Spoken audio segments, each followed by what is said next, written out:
Hi there, this is Dr. Everybody with a few comments about projects, the next project. We're going to be looking at decompression. Compression is something you use all the time. Your pictures are JPEGs, which are compressed images. Your music are MP3s, which is compressed music. You use it all the time, and the idea for this project came about because last week Google announced that they have their Brotli, however it's pronounced, compression algorithm, which saves 25% of the space that they have now. And since they have roughly an exabyte of data half a dozen years ago, which is 1,000,000 terabytes, particularly huge number, some back of the envelope calculations means that this algorithm alone saves them about $25 million worth of storage, and that's using data from 6 years ago. So it may be even double that now. So here it is, you have just an algorithm that does compression better, and it saves them $25 million, maybe $50 million. And that's just one company. Lots of companies can use that. So our project now is to take a look at compression. In fact, we're going to look at decompression just because it's easier. Later in the semester, we'd be able to write a compression, but for now, we're going to just use. We're going to look at decompression.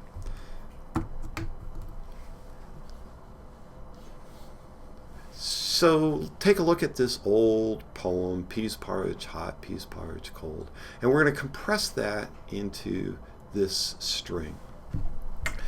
And the basic idea of the algorithm is we're going to reuse things. Like, for example, we see there's peas porridge and peas porridge and peas porridge. Well, let's represent that as those as a pair of numbers. And so in this assignment, anytime you have parentheses, that's going to indicate some compression information. And the first number says count back 20, 1, 2, 3, 4, 5, 6, and so on, which in fact takes us back to the beginning, and then collect up 15 characters. So in this case, we're going to be collecting the peas porridge. And the way it works is you just go and you do this frequently with strings, is we start with an empty string. And I will copy all the characters until I find a parentheses, peas,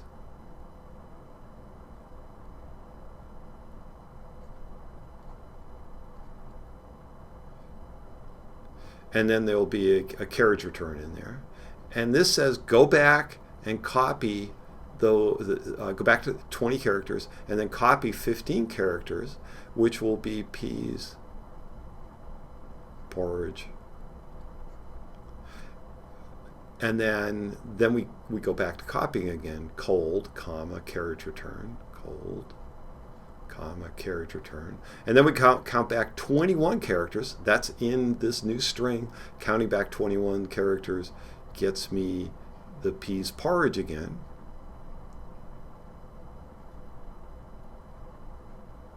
And then we get and now when we count back 48, in the P, and then we count back 48, and I'll pick up this OT, comma, and a carriage return, OT, comma, and a carriage return, right? And then we keep going along. We have 9 days and so on. That's how we take this compressed string and come up with this original poem with carriage returns and things like that in it. In this project, just to allow us to give you input, the backslash will indicate that you're going to print the \n character. So you have to do that conversion as part of this. So how do you do this? And the answer is what you're going to do is you are going to look for that left parentheses. And if I find that left parentheses, and we only are using parentheses, we're assuming that there aren't any other parentheses except for ones that do encoding. So I look for a left parentheses, And then I look for a right parentheses, and I know what's in between is my first number. And then I look for a comma, and I don't want other commas like that guy. I want to have the comma that comes after the parentheses. And then I look for the right parentheses, and I know that'll give me my second number. And so when I've got the first number, that's how far back I count, and then the 15 tells me how many characters I grab. So I use those two, and I do a replacement. So I got to find a left parentheses, and that's what I'm going to take a look at with you right now. So further down in this in this document is Hamlet's famous soliloquy, to be or not to be. So it's a very simple thing to compress, and let's start with that. I'll just call it S to start with, just so I have a string. And what do I want to do? Well, I want to find the first left parentheses, which is at location 14. It'd probably be a good idea to give that a name. All right, and so my left is 14. Now, how do I find the comma? Well, the comma is the first. If I look at it, I want to. After I find the parentheses, I want to find the next comma. I don't want to just look for a comma. I might pick that one up. That's no good. So notice that find takes a couple of arguments. So if I'm looking for a comma, I want to start where at my 14, right? And what's at position 17? But that is in fact a comma.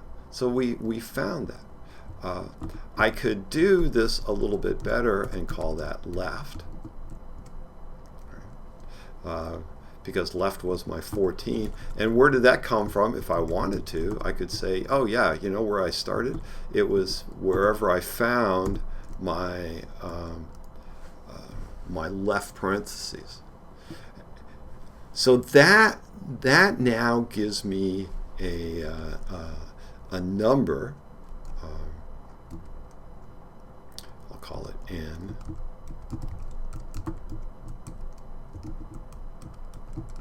No, that's my comma. Let's call it something. My comma was S dot starting at the left point. So of course comma is position number 17. So what do I do? Well, if now, since slicing is my friend, if I start at left and I go to comma, oh, I get the 14. Oh, well, okay, I've got a left parentheses in there, so I have to take care of that. And that will give me a string, but notice that that's my, we can just do that. What do I want to do? I want to start one bigger. So there's the 14, and of course, I actually want the number.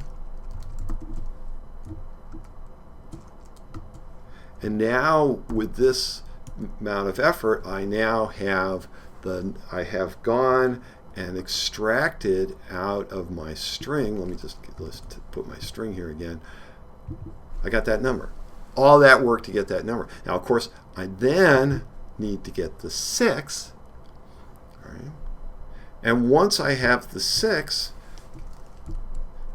what do? Well, I count back 14, and that will get me back to the beginning, which is actually position 0. And then I go forward 6 from the beginning, and there is the 2b. I mentioned that you need to have a new string, which is empty, and we're going to add on to that. First thing I need to do is I need to take my grab the first 14 characters of that, and then add on my this slice that I got out of the beginning.